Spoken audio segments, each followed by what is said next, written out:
Baba knows the way. For Joseph Baba Ifa, Baba knows the way. We follow the signs. He walks with the Orisha through sacred lines. He speaks with the ancients. He honors the drum. He carries the wisdom where we all come from. Hey family, thank you for tuning in to Our Roots podcast with Joseph Baba Ifa. Where only the strongest roots see the light, brought to you by Botanica Candles and more. And if you haven't had the opportunity, hit that subscribe button. What's up, Phil? What's going on, man? Happy Sunday. Happy Sunday, brother. Yes, sir. Everybody good? Everybody's good. Everybody's progressing, man. How you feeling? I feel great, honestly. Awesome. I really do feel good. It's always good when you come in here, man.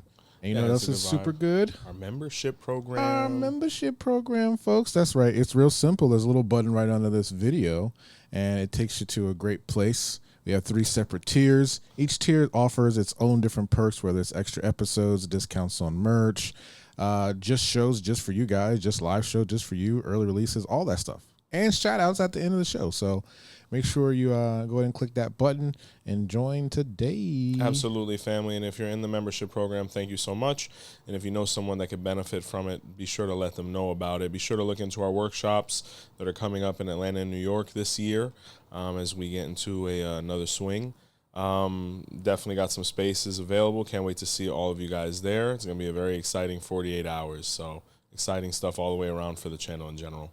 All right, so what are we talking about today? Today we are continuing with our Ogbe series. We came out with Ogbe Sa recently, and now the next one that comes is Ogbe Ika, right? Ogbe Ika. Ogbe Ika. Ogbe Ika. Yeah, so it's an Odu that I've enjoyed studying quite a bit. Ogbe Ika, it's a very intense Odu. It's one that, teaches a lot, has a lot of lessons practically.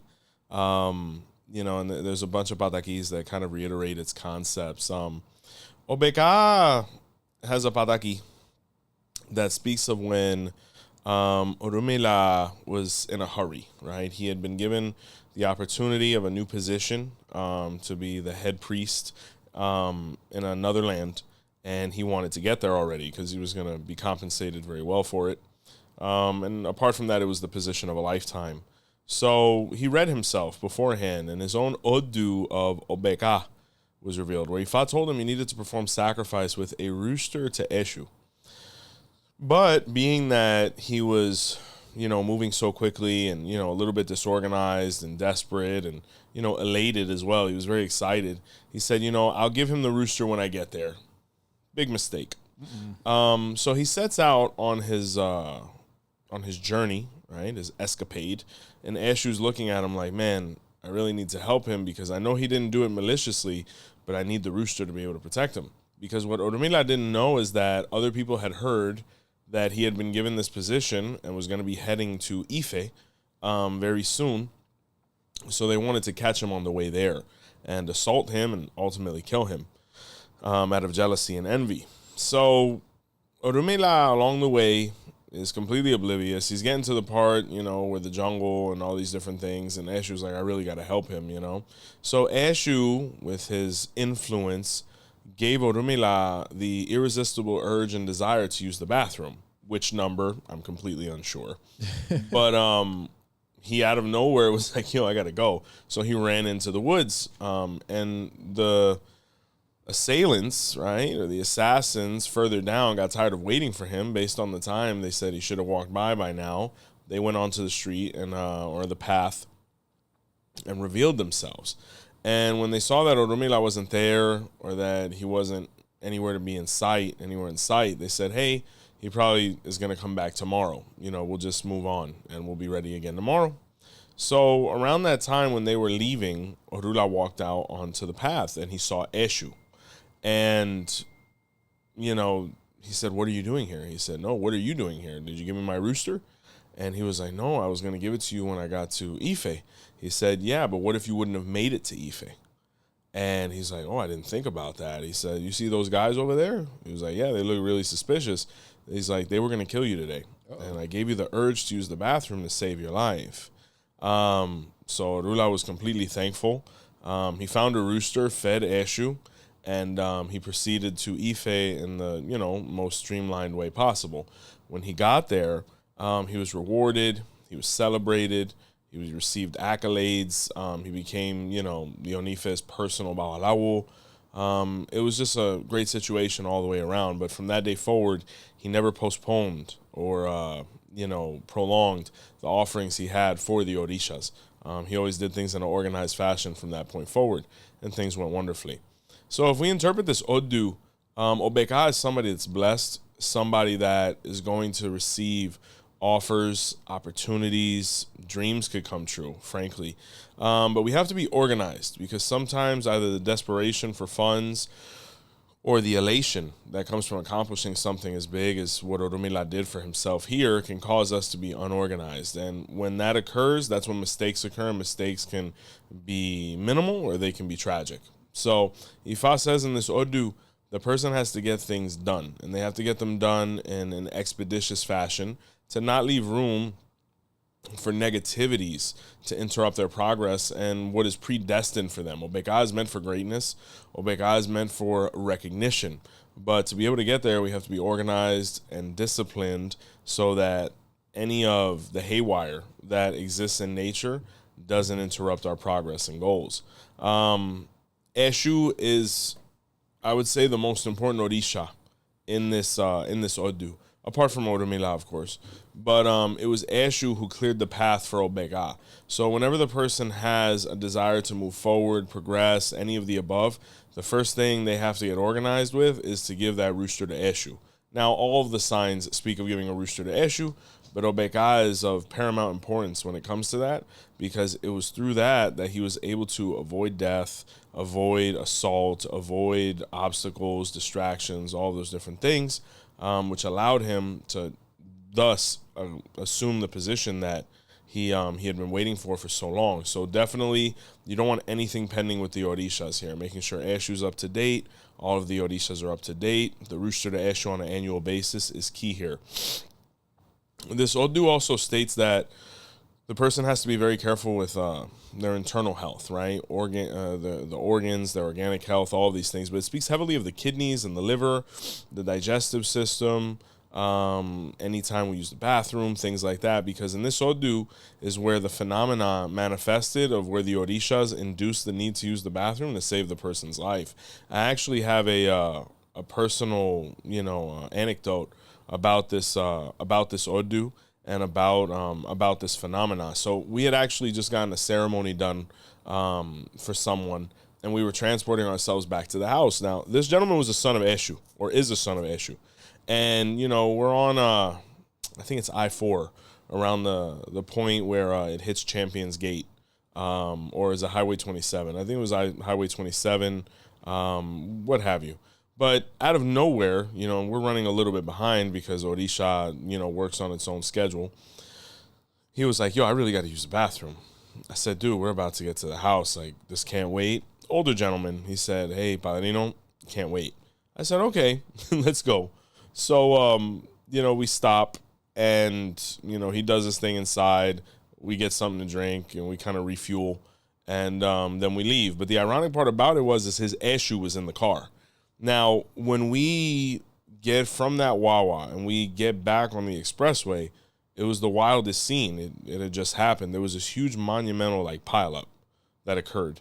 And, cars are still fuming, not to be too vivid. There's people still there, people getting out of the cars, all of these different things. And I remember looking at him and he looked at me and we all kind of looked at each other and he said, yo, you using the bathroom might have saved our life, because we might have been a part of that. So it's a perfect antidote of the phenomenon of Ifa being able to be recollected based on experiences. Obeka says, do not resist the urge to use the bathroom. And really no one should be. And unfortunately, sometimes we're at work or with our kids and things like that. Use the bathroom here. Drink lots of water, stay hydrated. Try not to be out alone, especially in the woods. This Odu says that, you have to be careful being in spaces of nature because the person could be assaulted or can be attacked, or even from a metaphysical, spiritual standpoint, pick up energy and whatnot. So the woods or the jungle or places with heavy foliage are really not ideal for anyone with this astral or this combination. Wow. But it says that the person accomplishes their goals, their dreams. They get the position of their dreams in lifetime. They just have to be accessible and align themselves with Eshu. And when they do that, everything really goes lovely for the people in this sign, So Ogbe Ika speaks of that. Now, there's also another story that has similar themes, pretty different though. But once again, Orunmila was going to begin a pilgrimage. This is an Odu of travel, where the person, moves around a lot or is mobile, whether it's for business or leisure. Orunmila was going to travel. Now, Orunmila had his apo, but it was like a large knapsack in the back, right, that he would carry around. So he read himself with Ogbe Ika once again before his voyage, his adventure, any of these things, and Ogbe Ika was revealed, where Ifa told him once again, perform the abo with the rooster to Eshu. But in his desperation, in his joy, he just wanted to start his trek, right? So Eshu once again looked at him and said, bro, you really got to mature within your spiritual habits, because I love you, but I have a balance to maintain as well. So if you're not fulfilling your end of the bargain, it's going to make my job very difficult. But Eshu loved Orunmila so much in this Odu that he saved him for free multiple times. So in this one, Orunmila was going through a plantation, right? Now, specifically, it was a coconut plantation. And the coconut in this Odu is of paramount importance. It's the most preferred offering to Ifa and the Orishas here. Specifically, there's a piece of work that's done here where you actually put 16 coconuts around Orunmila. That's how much he appreciated it. This is also the Odu of the coconut palm. We'll get into the metaphors that can be interpreted from it.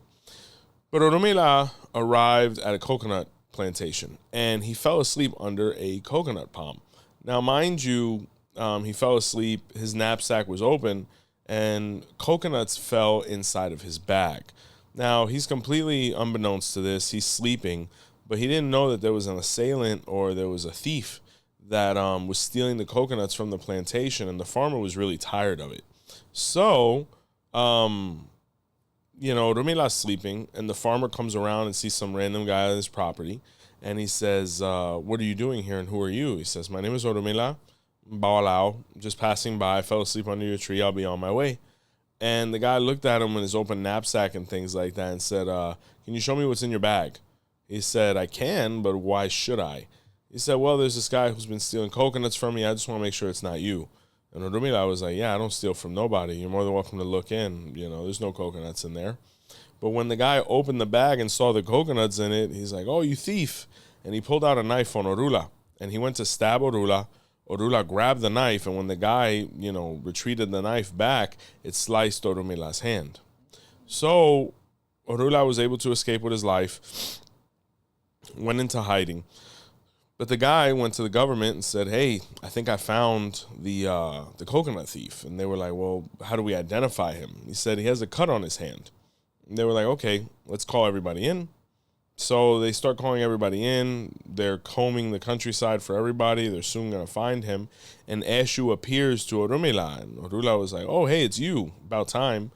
Eshu said, did you give me my rooster? And he was like, no, I didn't. And he said, this is why this has happened to you. If you give me my rooster, I'll make this all go away. But this is really your last chance. This is strike 2 with you. So never again can you ever do this. And he said, no, I'll never forget to give you what's yours first before doing anything. I don't care if I'm late somewhere. I don't care who gets offended. You come first. And Eshu was like, all right, I'll help you. So once they gave the rooster, Eshu took the knife from the abo as well.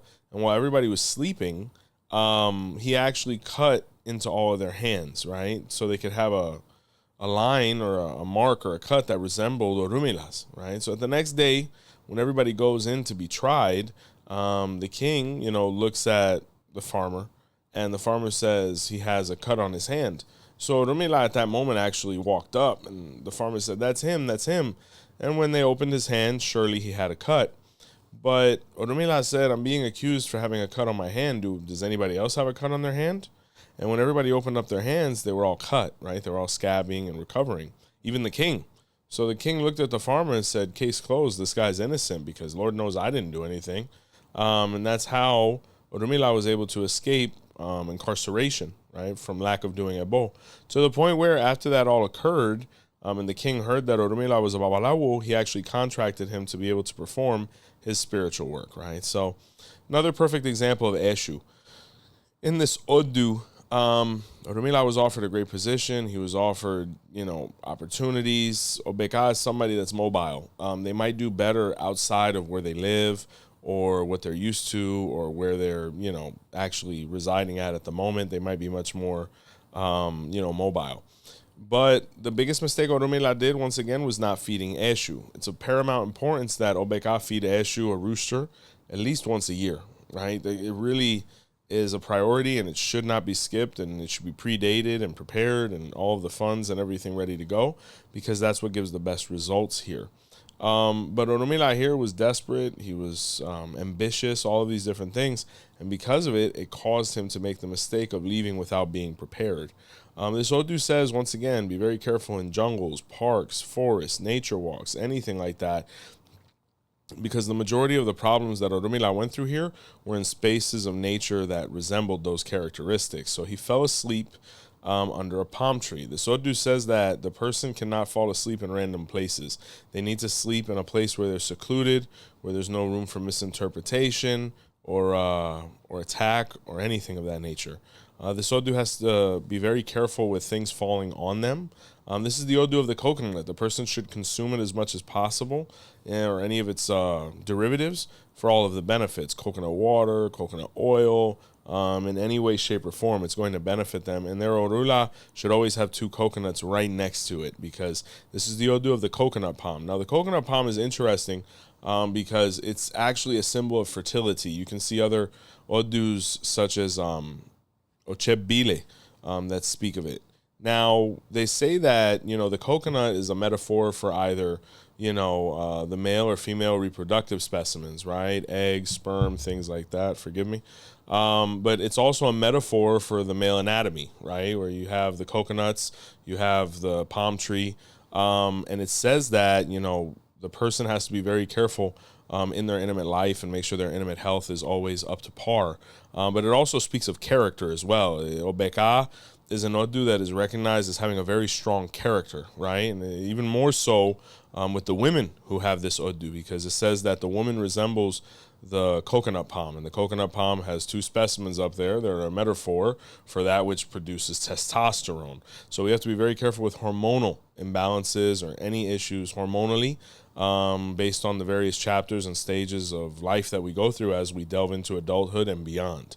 So, but the consumption of the coconut products, whether it's, cosmetically, biologically, from a nutritious standpoint, is very important to incorporate it, because it says that the person is going to benefit heavily from the coconut overall. But this Odu, once again, says never be in a position where you can't defend your innocence. Orunmila, due to his disorganization, not only, had legal issues, but he got assaulted. This Odu says the person has to be responsibly armed. They need to avoid conflict, but be prepared for it, to interact with it and handle it decisively. You have to be careful with theft for sure. Ogbe Ika has a huge taboo to never take what is not theirs or what hasn't been given to them explicitly, right?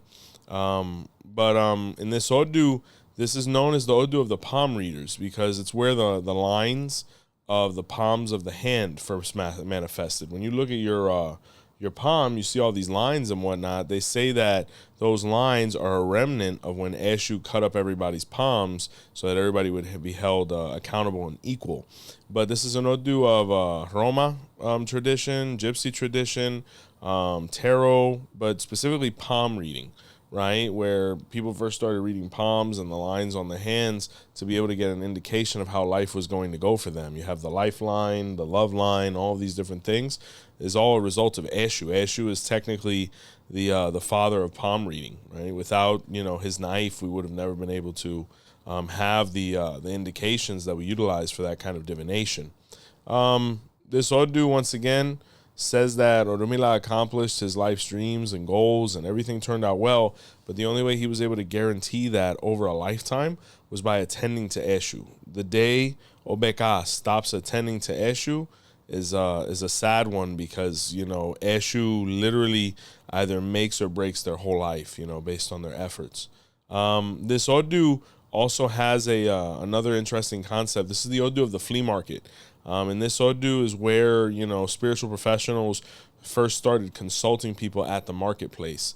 Now, it doesn't have to be like what the USA was back in Liberty City when we were kids in Miami, or the Hialeah Opalaka. It was more maybe an Ejibo Mekun concept where you had a stand and things like that. Even though you'd see people like that. Shout out the flea markets, though. Huh? Shout out the flea markets, though. Oh, man, bro. I was raised at the Magic Mall, the USA. Yeah. I mean, we used to. I remember when I was a kid, when we were still living in Miami, we used to hit Lejeune all the time. The Hialeah Opalaka. I mean, when they shut that down, bro, that was a sad day. Oh. That was a really sad day, because I remember we used to go. They used to bring the Chevys out, you know, the music, the jams, all that stuff. That's gone now. I remember even at the Magic, we used to, you know, on the weekends, Majestics, like, used to see, you know, all that's gone, you know. So it's a culture for sure, and it manifested here in the Odu Ogbe Ika, where you could really find anything, even spiritual guidance and enlightenment, you know. But that's in this Odu where the people started providing consultation and things like that within the flea market in an accessible way, and people benefited from it. And you still see that from time to time, you know. But all of those spiritualities that made that possible manifested here.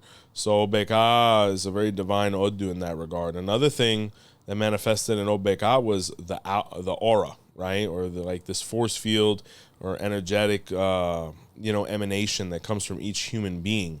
That manifested here, where the person was being attacked spiritually. Ogbe Ika was revealed, divination, Ebo, all these things. And through making the sacrifices that were pertinent, they were able to create the aura, or the force field that protects each and every one of us. It's one of the things we work with most intensively in Ifa, because if that is out of line or disorganized or in disalignment, we leave ourselves open to spiritual attack, which can manifest in so many different ways, from health to economics to anything that is social. So Ifa says in this Odu, Ogbe Ika, their spiritual health, well-being, and hygiene is their priority, because without having certain things in place, they're constantly being, you know, victimized from envy, jealousy, and just overall adversaries, right? So it's a very indicative Odu in that regard. Ogbe Ika has another story that I always really liked and appreciated. In this sign, it speaks of an adolescent girl. And she was getting older, and she wanted to explore more. Once again, they lived in the forest. This is a huge taboo place for Ogbe Ika, as it's known. And she wanted to explore more. So her parents were constantly telling her, hey, please don't go into the forest. Not everything is how it seems. You have to be careful. The world is a dangerous place. But, you know, having the stubbornness that is ubiquitous with this Odu, the young lady didn't listen multiple times.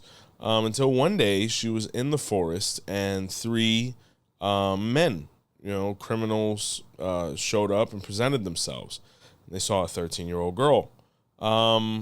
Being completely unethical, being animals, they tried to attack her and violate her, right? And at that moment, when she's running from these guys, all these different things, all she could think about was the advice her parents had tried to give her to protect her from situations just like this.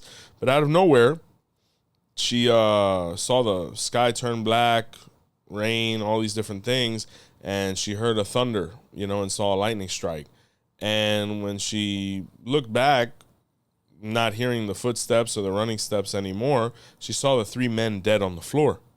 So she was like, whoa. So at that moment, in doubt, all she did was look up, and who she saw there was her heavenly father, Shango. And he looked at her, and she looked at him, and he said, are you going to listen from now on? Because I can't save you every time. And she said, I will. And he said, all right, go home. And when she went home, she told her parents what happened. She apologized. And from that day forward, she listened to her parents, and she grew at an acceptable pace and rate to where she was able to protect herself. And she always honored Shango and thanked Shango. Wow, that's a great story. Yeah, it was a very emotional one, to be frank with you. Ogbe Ika was the Odu of somebody that was very dear to me. You know, and when you look at a story like that, and me being a father in general, because it could happen to girls, it could happen to boys, you know, anybody out there, our objective as parents is to protect and provide for these children. You know, I mean, and it's a scary story for any parent, you know, or for any child, you know, that's aware. But, you know, in this Odu Ogbe Ika says it, the person has to listen to their elders. Now, your parents could be your parents, right? Those who birthed you, your spiritual elders, mentors, guides, gurus, whoever you put in a position to influence you. Ogbe Ika has to listen to them more, because Ogbe Ika, by nature, they say that Ogbe Ika's head is like a coconut. It's a little hard, right? Okay. So the person has to, you know, hit their head a couple times to be able to learn. So remember that the wisest thing we do is not learning from our own mistakes, but from the mistakes of others, from the people who have had the humility to express their downfalls and failures so that we don't repeat them. In this case, this Odu says that, you know, the person has to be very careful being alone in, you know, conspicuous situations, be armed. The Odu speaks heavily of the Orisha Shango as well, where he's of paramount importance for war, protection, defense, all of these different things. Ogbe Ika also says that whenever it lightnings, thunders, rains, or gets gloomy, the person has to praise Shango or thank Shango. I would go as far to say, now mind you, there are Odus that say, you know, working Ifa or spirituality during bad weather is not ideal. But I would say Ogbe Ika is a slight exception. You know, if the person wants to attend to their Shango icon while it's raining and thundering and all these different things, I wouldn't see it as an issue, because that's when Shango saved the person. So, why is it? Why during bad weather? Is it because of like an omen or something? Or well, when we talk about Ifa is nature worship, right? So, you know, we have to work based on the conditions that nature gives us. And another thing is, if we're working with the energies and trying to sway them in a certain way, it might be difficult, you know, when we have a tornado or a hurricane or, you know, anything randomly happening. This concept, the first thing I can recall that speaks of it, or Odu that speaks of it, is Iwori Bobe, where Iwori Bobe speaks of the transformations of Olokun, whether it's the tsunamis, the typhoons, whatever goes on in there, in the ocean. So that's why the Odu Iwori Ogbe says it's not ideal to work spirituality while, you know, the weather's not great. But, you know, there's always exceptions. There's always, you know, loopholes and things like that. And Ogbe Ika is one of them, where the person should attend to Shango when the weather doesn't look that great, because that's when Shango saved them, and it's when Shango is most present within their lives. So definitely a little different from the usual, but also something that could prove to be very effective for the person. Ogbe Ika. In this Odu, it speaks of the importance of being in our children's lives, influencing them, making sure that we're teaching them every day something new. In this sign, it speaks of the elephant and the goat. And they wanted to both have children, right? But who ended up procreating was the elephant. She had a child. And her best friend, the goat, didn't. So the goat started raising the elephant for the elephant, right? And, you know, everything was going fine in the beginning. She was an excellent caretaker of the baby. You know, everything was great. But with time, you know, and the schedule alleviating itself and the elephant having more time, she wanted to spend more time with her child, right? But by the time that occurred, the elephant thought the goat was his mother. So when the mother elephant or the mama elephant came to retrieve the elephant, the baby elephant didn't want to go with her because, you know, he had basically marked or been marked by the goat. So that was a very tough pill for the elephant to swallow.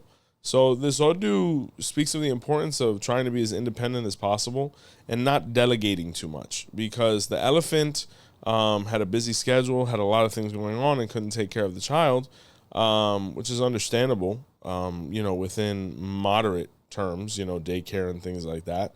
But it was to the point where, he trusted the goat so much that he would just leave the child there. She would just leave the baby elephant there. But with time, due to the stage the elephant was at, the elephant ended up gravitating more towards the goat. So Ifa says, once again, we have to be very careful who we are putting our children around, what we're exposing them to. So there's never any miscommunications or misunderstandings, and making sure we're always reinvesting in that relationship with them, because they're really the reason, for us to continue to move on and accomplish, to provide and protect them. But this Odu speaks of the importance of attending the person's spiritual things, taking autonomy, taking, control over their spiritual life and well-being. This Odu also speaks of the importance of good character. Ogbe Ika has always been viewed as a very aggressive Odu, as a very imposing Odu. It's where the coconut palm kind of grew out of the ground. So when you look at it, it's tall, it has fruit, all of these different things. It's quite imposing. So the coconut palm basically imposed himself upon the garden, the jungle, all of these different things. And that's where Ogbe Ika's toxic character could manifest. So one of those examples is the relationship between the rooster and the hen. And in this Odu, the rooster was pretty passive. He was focused on his family, his well-being, all of these different things. And he was married to the hen. Now, the hen, she had a completely different character. She was very aggressive. She was very dominant. She was a little condescending, very imposing. And, Rumela started observing her and the way she would treat the rooster, and he would try not to get involved in their relationship, but he wasn't appreciative of the abuse that ultimately the female or the hen was giving to the rooster.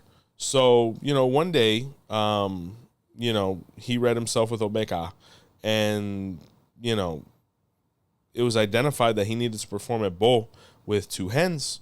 So when the time came, and, he went to go visit the rooster, he was surrounded by all his wives and things like that. And he spent time with him. How are you? And Orumila was really analyzing the situation to see if he was going to have to do what he thought he needed to. In the beginning, everything was fine. But, with time, the hens started showing their true character and becoming impatient with the rooster and trying to kick Orula out, being very inhospitable. To the point where Orumila lost his patience and he said, "Hey, brother, I hate to do this to you, but I think I'm doing you a favor." And he kidnapped the hens and he sacrificed them to his Ifa icon right in front of the husband. And the rooster's like, he's like, "How could you do this? What are you doing?"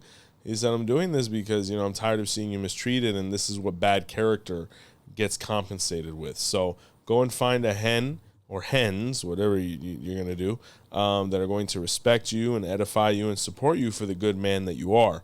But there's no way I could tolerate this anymore." And that's why the hens are the preferred food of Orumila in this Odu as well. So what can we analyze or take from this is that good character is of paramount importance in this Odu, because bad character is what caused the shortcomings or shortened lifespan of the hens.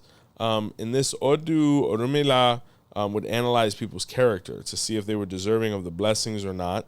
The people who were positive got rewarded and the negative ones got sacrificed. So this Odu speaks of the importance of maintaining good character, trying to create good karma.